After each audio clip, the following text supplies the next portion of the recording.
One thing I'd like to try, if we can, is I want to do screen share. So that way you guys can see, the images that I have. And I'm scaling because I'm an old guy and I'm trying to see everything.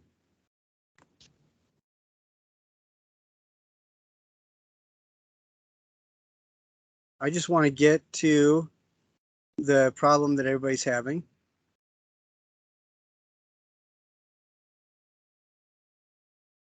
Okay, here we go. Okay, I'm going to try to do the screen share thingy jig.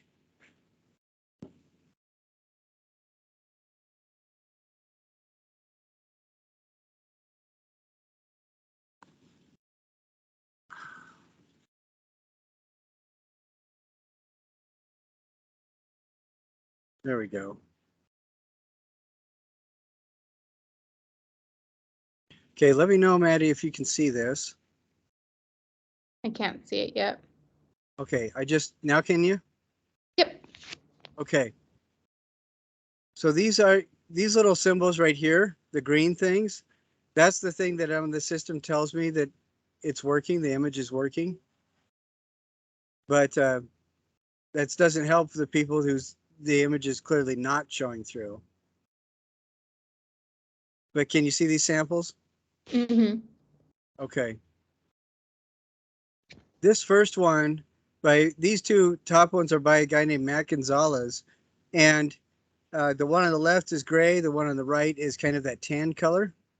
But what I really like that is about these is he went through and cut rather narrow areas of uh, that top layer of the cardboard and then almost wove it. And that's how he got that texture on the one on the left. And the one on the right, he did kind of the same thing with window type areas and peeled off a lot of that top part so you could see the corrugation. So he took little, can you see my mouse at all? Yeah. Okay. See this little squares like this, rectangles, these kinds of shapes. He would cut those, peel the top layer of cardboard off, and then glue that down so you could see the texture develop with the corrugation. And he used a couple different kinds of cardboard to get the little bit of difference of color. This one, the person just used tag board and file folders and made kind of shallow shapes with them. So you can really, even though both of these are very physical textures, they become very strongly visual textures as well because of how the light is interacting with it. On these top two, the visual texture comes into play because of the subtle changes of color. And here, the visual texture comes into play because of how light and shadow bounce off the different shallow angles of those pieces of flat cardboard. And you guys can do both of these or something else entirely or a mix. And I would recommend strongly doing a mix. Now, one of my students really liked this and made about 20 of these just because he got really excited about it. But on this, you could see like this is a square that's cut off out of the cardboard at an angle. And then they just use their knife and cut these little shapes to peel up so you can see the corrugation. So you have the one texture that's the corrugation and the shadows, and then you have the other texture on top of it that are these kind of curved lines. So he cut and peeled off. So they cut and peeled off like curving triangle shapes. And you can kind of see how they've made this. Like this one, all they did was cut little strips off that were perpendicular to the direction of the corrugation. When they pulled them off, it looks almost woven. And so a lot of really interesting variations there. This is more where the person took a census walk and just tried all sorts of things. Like this one towards the center, they did that same kind of thing that this artist did up here, where they're cutting little squares of corrugation. But the way that they glued it down, it almost looks woven. And then these two are just like almost straight corrugation. That's it. This one, the person made a whole bunch of layers where they cut They had 2-inch wide layers of thin cardboard cut almost to the end of it, and then glued it on in a layered way so it looks like paper fur almost. Have you ever seen that movie Kubo and the Two Strings? Mm-mm. I would really recommend it, especially when we're doing stuff like this. There, it's one of the very few like physical animation. It was kind of claymation, but they used a lot of paper. And there's a character in there that's a macaque, like a Japanese snow monkey, and her fur is made by with this kind of a texture. So it gives it kind of that fur kind of flavor, but it's all with layered paper. So and there's stuff like right here, little square tiles that are glued down, crumpled up paper, all that kind of stuff. So lots of really kind of fun and cool stuff. And most of they're supposed to take about 45 minutes for each tile. But if you do something like this where it's really quick and easy, relatively, just make more tiles and take more photos. So I think, yeah, that's what I'll do, so that I'll send this to everybody so everybody can see that and see those examples.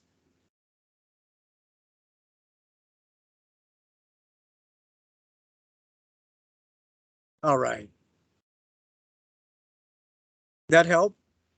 Yeah. Okay. Now you don't need to submit all the photos of your tiles, but I would recommend documenting everything you do. I mean, that's something that you've got to be doing anyway with your professional art stuff. Okay, the next module wanted to talk about a little bit is the color. And I'm going to do another really quick screen share on this too, for two different things. Because on the color one, we're talking about going to a color wheel and looking at a couple different sites that deal with color. In your art career so far at UVU, have you already dealt with some of that? Mm-hmm. Okay, good. There we go. All right, so here we have a standard color wheel. Can you tell me, since you're the only person here, what are the primary colors? Red, yellow, and blue. Red, yellow, and blue, right there. What are the secondary colors? Green, orange, and purple, I think. Right, they're the ones that are right in between, just right. And then the ones that are in between the blue and the purple, or the red and the blue, or the red and the purple, excuse me, or the red and the orange, or the orange and the yellow, or the yellow and the green, or the green and the blue, those are the tertiary colors. So, so there's 6 of them. And what I wanted everybody to do is just refresh their memory about color. What classes were you taking where you had to deal with the color wheel and all that kind of stuff? Mainly 2D design and then graphic design. Okay, all right, good. I really like that because graphic design also helps you deal with a little bit of the emotions associated with colors too. And off the top of your head, which on this color wheel, which side is the warm colors and which side are the cool colors? Warm is the red, orange, yellow. Cool is blue, green, and yellowish too. All right, like this blue, this kind of greenish yellow, and then you have down there. Yeah, excellent. And what we've got is a couple different sites that deal with color wheels, and the site that I listed at the bottom, right here, I really like this one because a lot of these sites, it doesn't really matter which one you use, but this one you can plug in pick a color on the colors field that they have, and then it will show you what those all are. You know, if you are what the different kinds of color relationships are. So if you ask for complementary, it'll show that. If you ask for monochrome, it'll show that, and it will just give you a really good idea of what those colors look like. I'm gonna take off screen sharing really quick as I fiddle with my stuff here. And the assignment for this one, this module is not the exact same as the one right before it, because there's two things that we're addressing. One is we're building up color, and the second one is we're also going to be revisiting a little bit of the tools of artistic critique, and everybody should have that page. So I'm going to do a screen share with this. Can you see this? Yeah. Okay. I think everybody who's done 2D design, probably everybody who's done stuff with their design class, or if it's graphic design or illustration or whatever, has probably had to do these kinds of exercises. And what I want you to do is make one, do all this with collage. So not with digital manipulation or anything like that.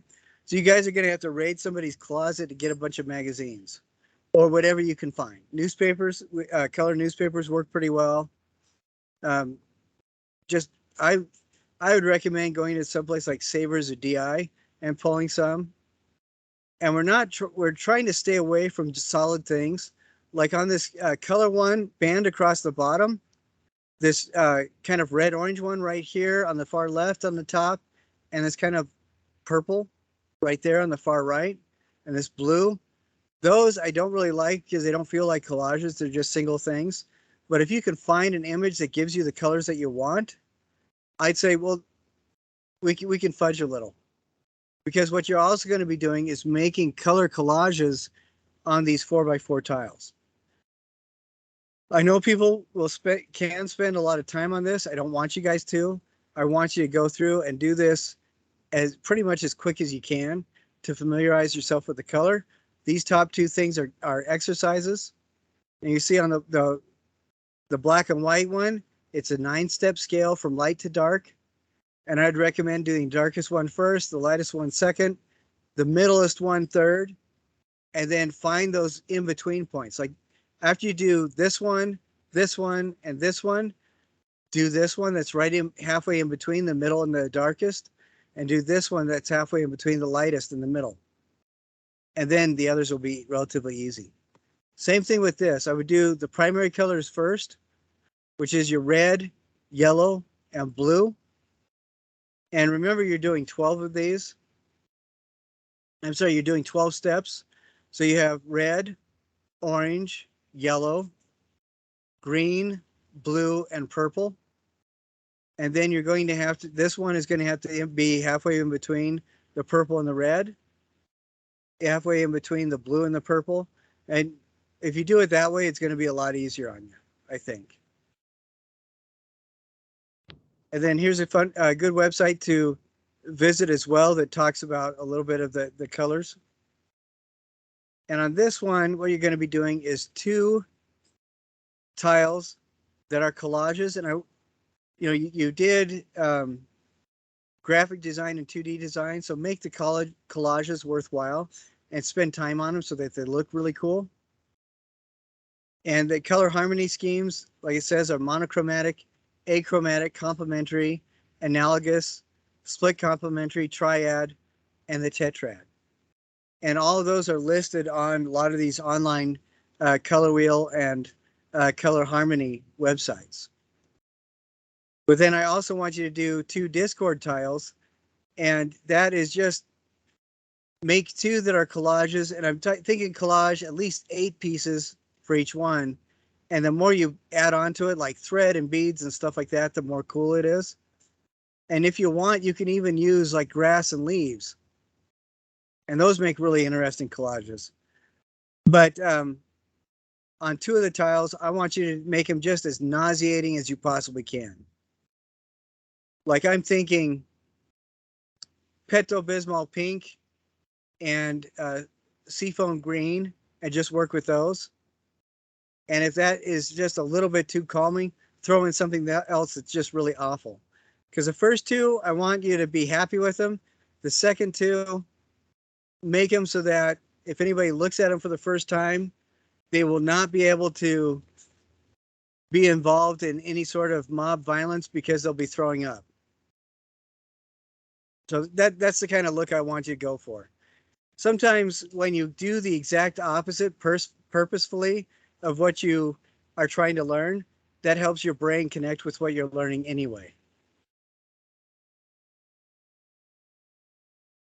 All right, so that's those things.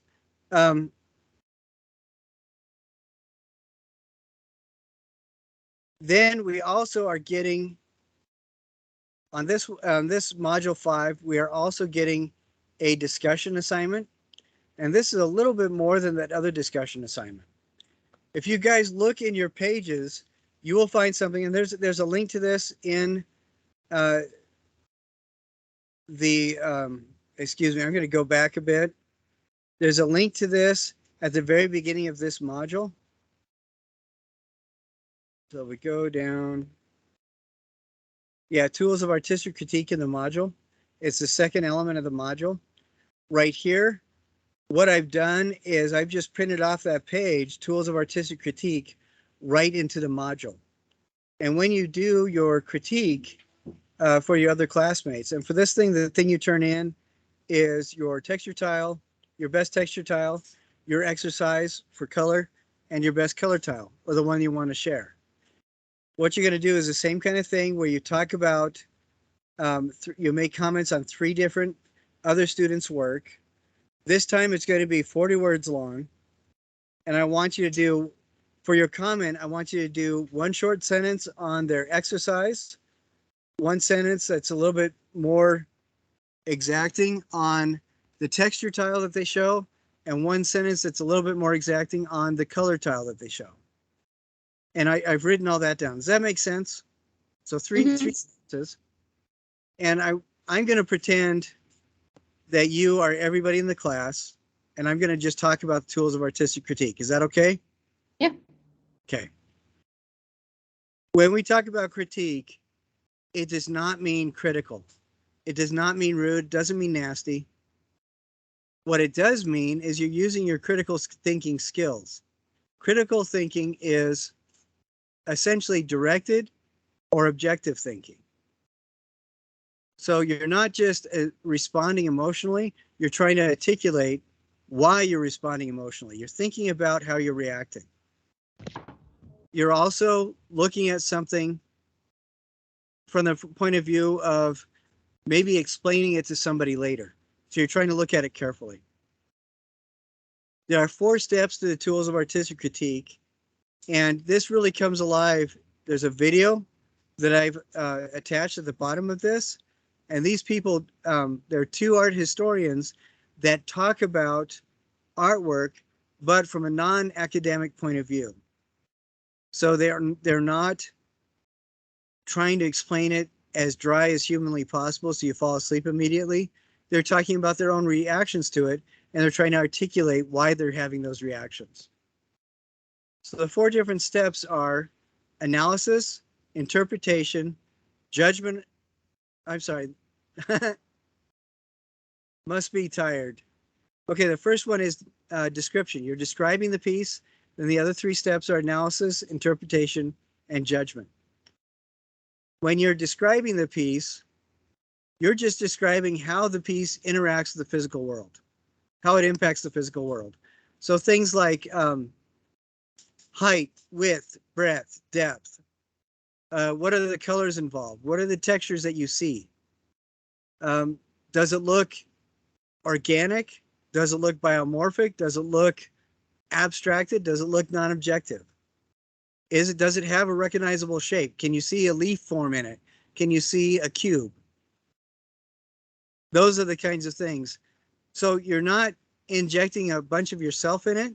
You're just basically, if somebody told you or asked you to describe what you saw, that's basically what you're going to be doing. This thing is, and I'll do an example really quick with a water bottle. I'm going to turn off screen share.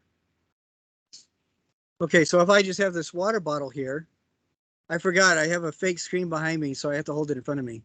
If I have a water bottle in front of here, for the description part of the artistic critique, I'm going to describe how tall it is. I'm going to describe how wide it is. it doesn't look like it's supposed to be an abstract of anything. It's rather non-objective because it's basically just a functional form. All it's designed to do is hold water. We may talk about there's images on the label. There's a lot of red on the label. There's a lot of blue on the label and a little bit of green. It has a white cap. It's made out of a clear material that's translucent and kind of flexible. And inside it has this clear fluid as well. All right, so basically it's just a description, but that doesn't take very long to do either. And if we go back, I'm sorry, I thought I had shared the screen. There we go. Let's see. We go back here. Can you see this? The next one after description is analysis. Now, this is where you start using your own life experience to kind of guess or extrapolate how the creator of that object made it. What are the processes that were used? And does it look like it's screen printing? Does it look like it was painted? Does it look like it was chiseled or formed some other way? Was it made with, if in description you recognize it's made out of wax, in your analysis, does it look like it's cast, or does it look like it was heated up a little bit and then molded in place because you can see the person's thumbprints? And I'll give a short example, and the questions to example, or the questions to consider for that are, how is it organized? Is this follow some of the principles of design that I learned in my 2D class? Do the choice of materials affect the piece? Do they affect it positively or negative? For example, there's that steel sculpture that's just north of the art building, and it looks like a gigantic skinny tripod almost. If they had made that out of wax, it would have been completely different than or cotton candy. It would have been completely different. And they kind of had to make it out of steel because it has to be outside. So that's something to consider with the analysis. Why? Is that choice of steel going to affect the piece differently than an alternative choice? Does the object have a mood, and how is that achieved? So if we come back to the water bottle, we look at this, I'm asking myself, how did they make this? I don't think they chiseled it out of anything. I think it's vacuum molded, and that's why the shapes is so consistent. It was probably turned, and it was probably designed in a 3D program first, and then created with like vacuum forming into dyes. The label is probably photoshopped right there originally, and then that Photoshop was put into some sort of a printing mechanism to print this plastic label. And when whoever it is made it, this cap looks like it can be removed, so they probably poured the water in after they made it and then put the cap on. So we're still not talking a lot about how arty it is or our emotions. We're still dealing with description, but in this case, we're injecting our own wit into it, trying to describe how it was made.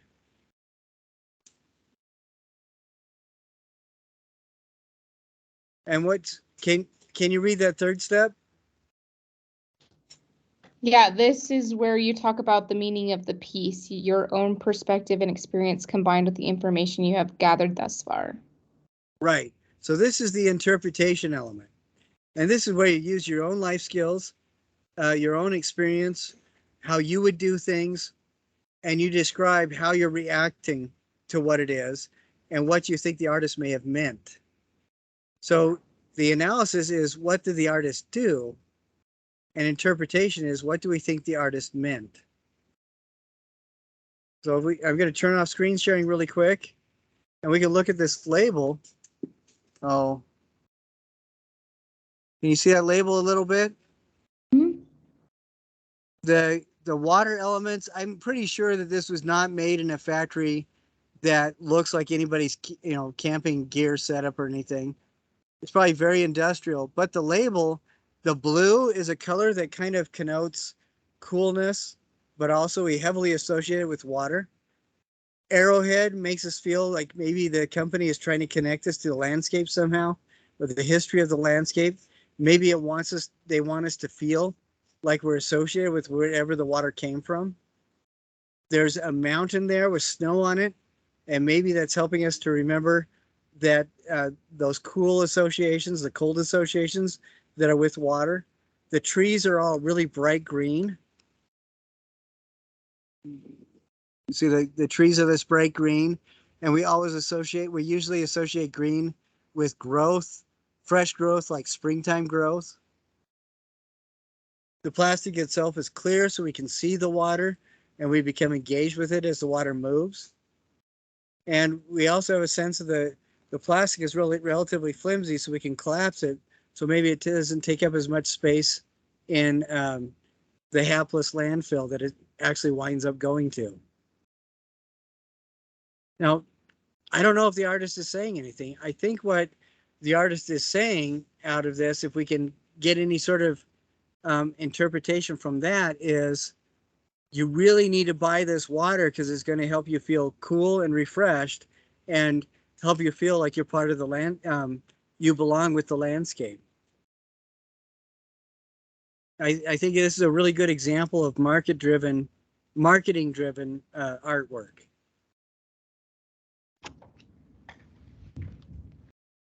Going back to the screen, what's this last one? It's judgment or evaluation.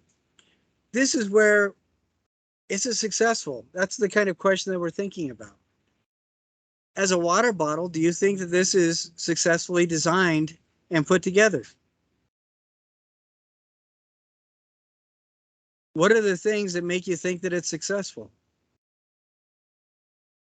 I'm going to say one is the ridges on it help me to hold it better. So I could take it jogging or whatever, like, as if I ever exercised. Well, what are some of the other things that make it successful? The cap is easy to take on and put back. Take off and put back on. Yeah. So it's not a single use necessarily kind of thing. The use of color is a really good, I think is a successful element. It helps you with the blue and the green in there, it helps us want to kind of become associated with the water.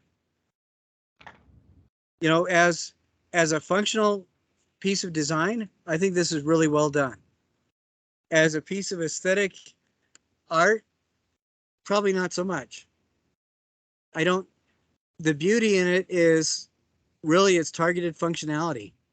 And that functionality is as a container for water and as something that is attractive for us to buy.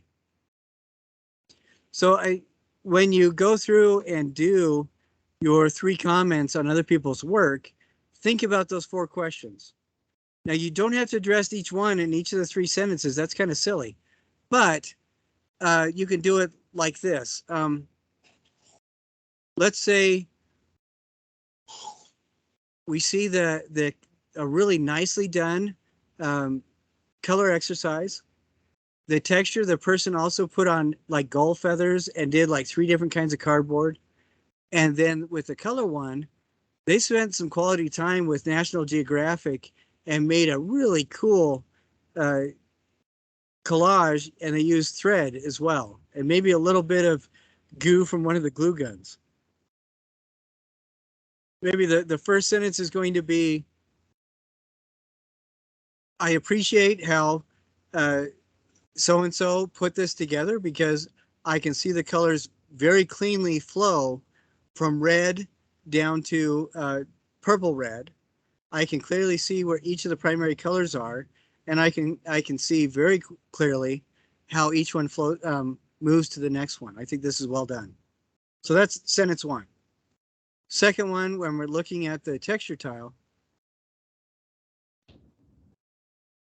I can see feathers. I can see other textures. I can see several different kinds of cardboard.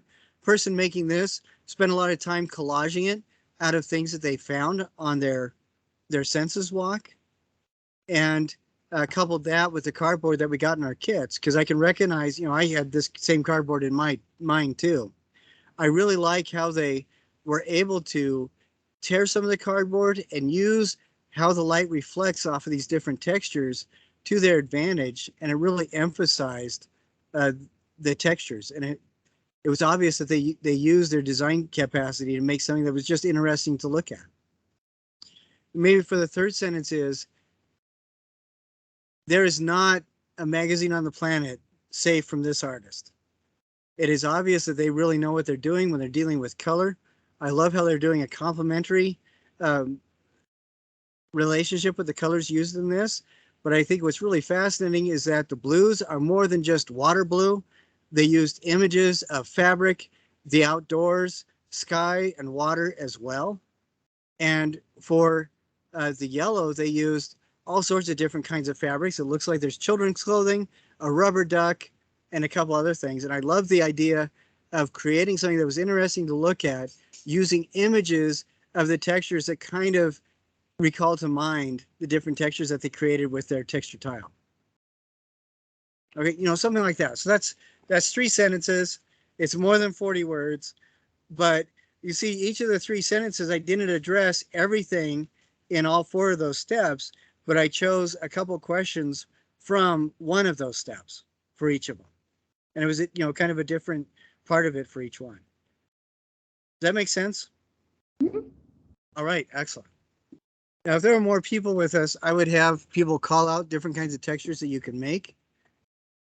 But what I like in the quizzes that I'm seeing is that everybody is not listing the same textures. I think the first 3 or 4 textures you list are really hard, and it's almost impossible not to list one of the example textures in the quiz question.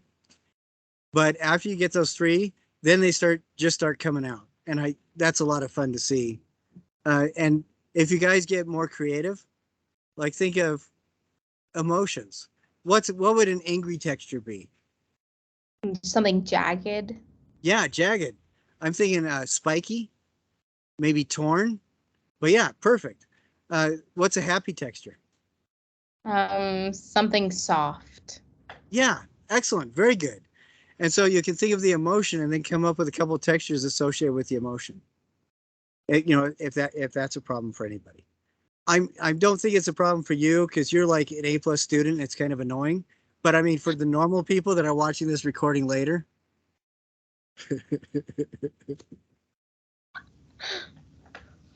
Now, you said before we started that you did have a question. I do have a question. Could you share that with? Yeah, in Canvas, it says that the texture tiles are due this Friday and that the color tiles are also due this Friday. Is everything due this Friday?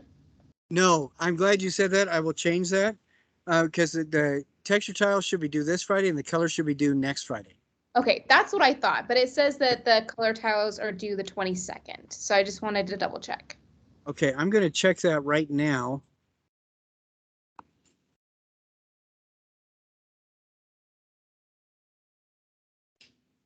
Okay, let's see.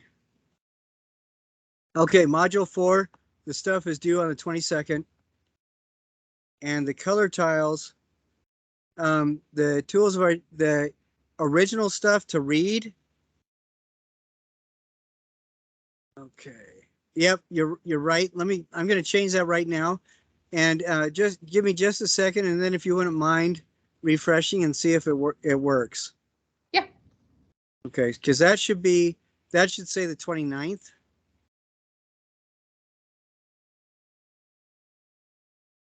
Okay, I've changed it. Could you double check on your thing now and see if it works? Yeah, give me just 1 second.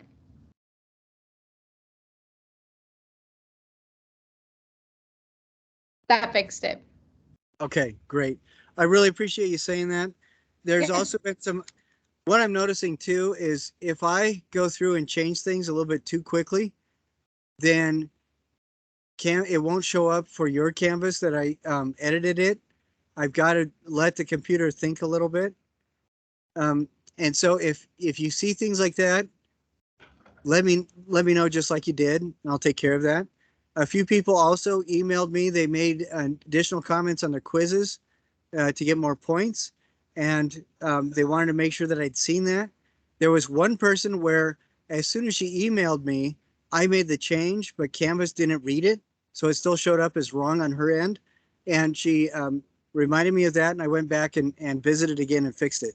So sometimes I will do it and won't show up for a day or two on Canvas. And sometimes it just won't stick in Canvas. And I don't really understand how the algorithm decides what's going to work and what doesn't.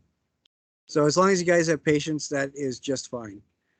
Now, have you visited the YouTube channel that we have? Because I'm sending links to all the videos and everything, and they're at the top of our feed page as well.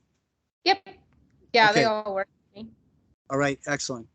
I did a really awesome, intellectually astounding video last week that did not record. And so you guys are going to miss out on that just mind-blowing experience. And I'm sorry, but hopefully this one will record and it'll be just fine. Did you guys also see the sample one that I did that was a demonstration of the foam carving and paper mache? That one was so helpful. Okay, good. I'm glad. It's a really important reminder. I act like a jerk a lot of the times, but I don't think I really am. As long as you don't talk to my children, because they will probably disagree. But if you're running late or anything like that, honestly, the due dates are there so that you can know what order to do things and keep yourself focused. I know that everybody has jobs. I know that everybody's working hard. And if you're a little bit late on something, it's honestly not that big of a deal, especially when you let me know what's going on. Now, that is not going to be true if, 3 months after the end of the course, you say, by the way, I forgot to turn this in. That really doesn't help.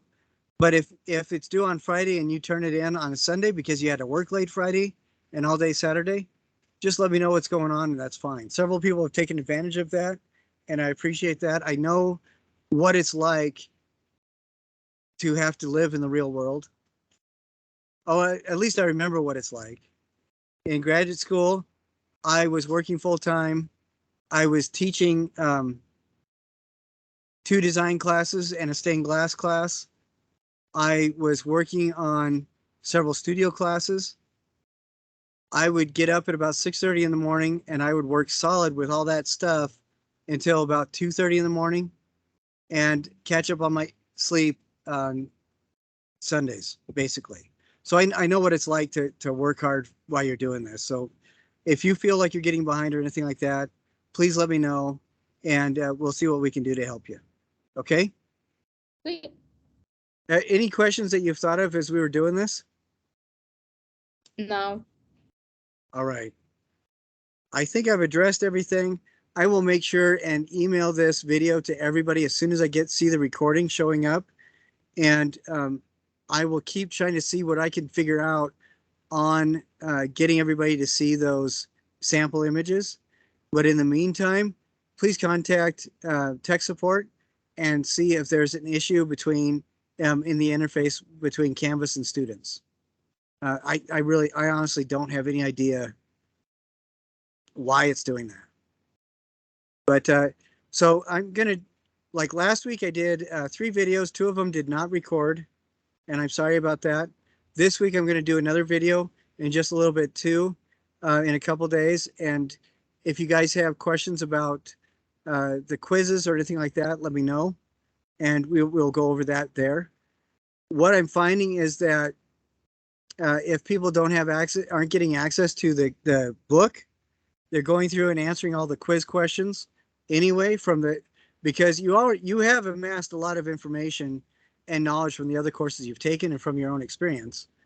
But if they get something wrong, then once they get the hold of the text, they'll go back and reassess those questions. And that's perfectly fine too, because you can keep redoing the quiz. If you're really bored and you find it's an excellent tool to help you get to sleep, you can retake the quiz like 20, 30 times. I don't know if I think there's other things that I can do to help me get to bed that's a little bit better. But, if that works for you, go for it. All right. If there's no questions, then I'm going to wind this up and stop recording. Then I'll email this to everybody. All right. Thank you very much. I'm going to stop it now.